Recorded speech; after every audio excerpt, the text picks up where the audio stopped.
Welcome into Duval Daily, presented by GenJag.com. I'm Jordan Lugo. Thank you so much for tuning in here on Sunday, November 19th. The Jaguars, they have slain the Tennessee Titans. Complete game for the Jaguars. Complimentary football, special teams, offense, defense. Jaguars get it done 34-14 over their bitter arch rivals.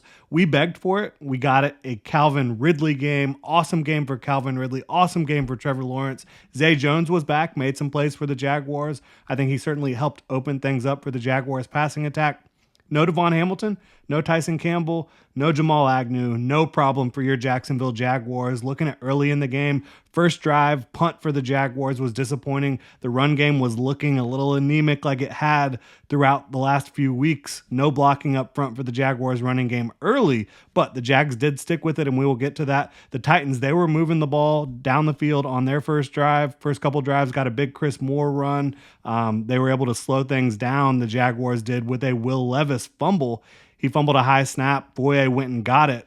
That kind of started the avalanche for the Jaguars in this game.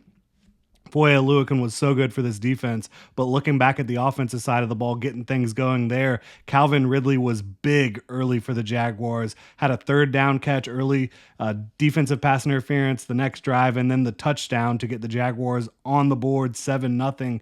A beautiful touchdown pass from Trevor Lawrence to Calvin Ridley, and Calvin Ridley was aligned from the slot on that play. We've talked about it. We want to see Calvin Ridley used in more ways than just putting him out at X, having the defense run press coverage against him and not giving him much of a chance to get going early.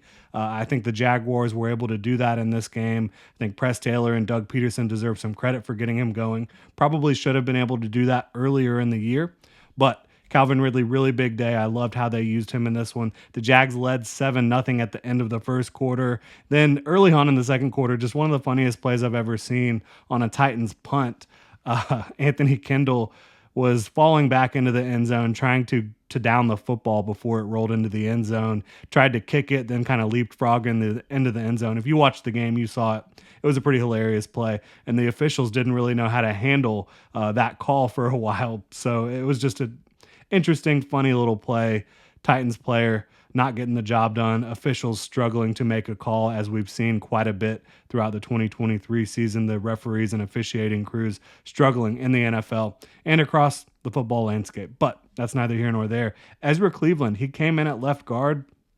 He was traded for a couple weeks ago, right before the trade deadline. The Jaguars moved a 6th-round pick to get Ezra Cleveland from the Minnesota Vikings. He's a starting caliber guard. Walker Little was still the starter for the Jaguars after the trade, but as you've seen, the Jaguars kind of struggling to get their running game going with Walker Little in there at left guard. They put Ezra Cleveland in, and the running game started improving a bit.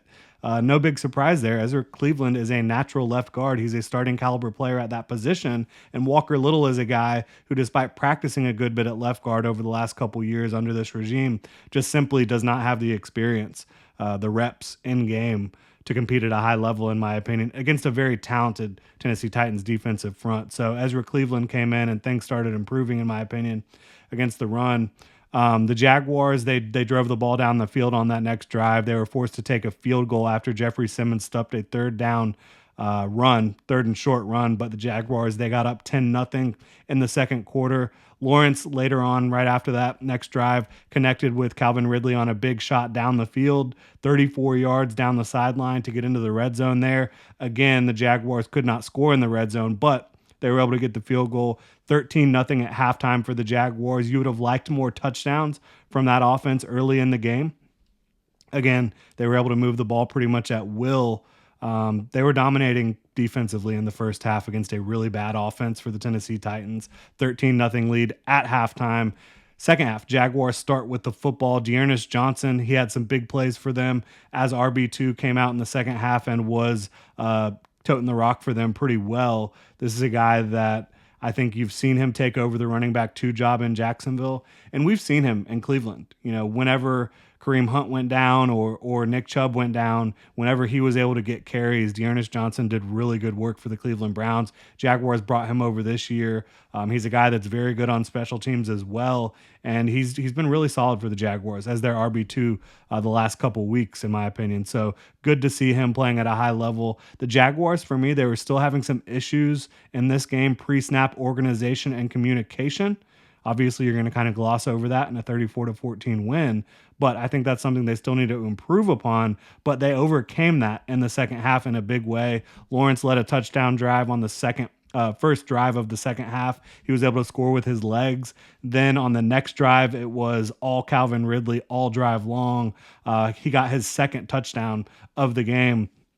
Calvin Ridley was unbelievable in this one. I mentioned Jaguars fans have been begging for Calvin Ridley to get the ball more. 7 catches for 103 yards, 2 touchdowns, and an 18-yard run on an end around. Calvin Ridley was spectacular for the Jaguars today. Great game plan by Press Taylor and Doug Peterson to get him involved more often, and just a more cohesive looking game plan, quite frankly, overall for the Jaguars. Obviously, Titans do not have the best offense or defense, but they have a talented defensive front, talented linebackers, and for the Jaguars to be able to put up points the way they did in this one, I think is still a great step in the right direction after what happened last week, certainly. The Titans, they did get a score at the end of the third quarter on a trick play. Probably shouldn't have happened after Kayvon Chason got called for roughing the passer. I thought it was bogus. I thought, if anything, that should have been called on Roy Robertson Harris, who kind of dove in there late, but to me did not look like roughing the passer. But it's one of those things in the NFL. It's going to keep getting called. They're going to keep trying to protect the quarterbacks, keep trying to get players to defensive players to just basically not even hit quarterbacks at this point. So that's just the way the league is moving, unfortunately. A little bit after that, you saw Ross Matisic get a tackle and a forced fumble on punt coverage. One of the very best long snappers in the game. I can't say I'm a long snapping aficionado. I don't know all the long snappers out there, but I can tell you Ross Matisic's ability to consistently snap the ball on punts, fantastic, right? But his ability in punt coverage to get downfield and make plays, make tackles, and then, of course, in this one, a forced fumble. He's one of the best long snappers in the game, and the Jaguars specialists continue to play really well for them. Logan Cook, Brandon McManus was big in this one with some field goals. Tank Bigsby, this is a much maligned player. He was the Jaguars RB2 for a while. Obviously, Dearness Johnson kind of took over that role, but they did not quit on Tank Bigsby even after a special teams penalty early in the game. Later on, they turned to Tank Bigsby once they had a big lead to try to get him some more reps, get him some more confidence. And he had a huge fourth down conversion on 4th and short. He ran really hard after that and was able to get another fourth down conversion for the Jaguars. I'm really happy for him. He's a talented player. He's a hardworking player, high energy player that has had some really unfortunate situations and fumbles and dropped passes early on in his young career. But he's a talented young player the Jaguars drafted in the 3rd round. I think he's going to end up proving a lot of the people that have been saying that he should be cut, that he should be put on the practice squad, all that stuff. I think he's going to prove these people wrong over the long run. Tank Bigsby, a talented, hardworking player. I was so happy for him to have some success late in the game for the Jaguars. You did see Jeffrey Simmons. He was a beast for the Titans. He's always a beast for the Titans. They put him in on offense occasionally. He was blocking up front for Derrick Henry on one run and then was able to actually catch a pass in the end zone late in the game to get the score to 34-14. Jeffrey Simmons, just an unbelievable player for the Titans, but not enough to get them to even respectability in this football game against the Jacksonville Jaguars. Trevor Lawrence, another player who has been much maligned for reasons I can't understand, quite honestly. But he had 4 touchdowns today, 2 rushing, 2 throwing. Unbelievable game by Trevor Lawrence. He has been money against the Titans, really, the last couple years. And he hit 10,000 career passing yards in this one. 3rd youngest player to ever hit that mark of 10,000 passing yards. Really impressive stuff by Trevor Lawrence, who absolutely is your franchise quarterback. He is going to be a stalwart for the Jaguars for years to come. And for anybody who's been doubting him over the last several weeks, I just think you need to put that to bed. You need to put that act to bed and just support your young quarterback because he is awesome. 24 years old and an unbelievable talent, a hard worker and a leader on this football team. Defensively, you had a lot of good performers. I think Josh Allen and Foye Oluokun led the way. No big surprise there. They were everywhere for the Jaguars defense. Foye Oluokun with 15 total tackles, couple pass breakups, fumbled, recovered, near interception. Josh Allen had 2 quarterback hits, a sack. This was just a about as good as it gets for the Jaguars defense. And again, those 14 points they gave up, it was when the game was out of reach. This was a dominant performance for the Jaguars. The Jags are back like they never left. They needed a home win. They got it in front of their hometown fans. They needed a division win. They got it.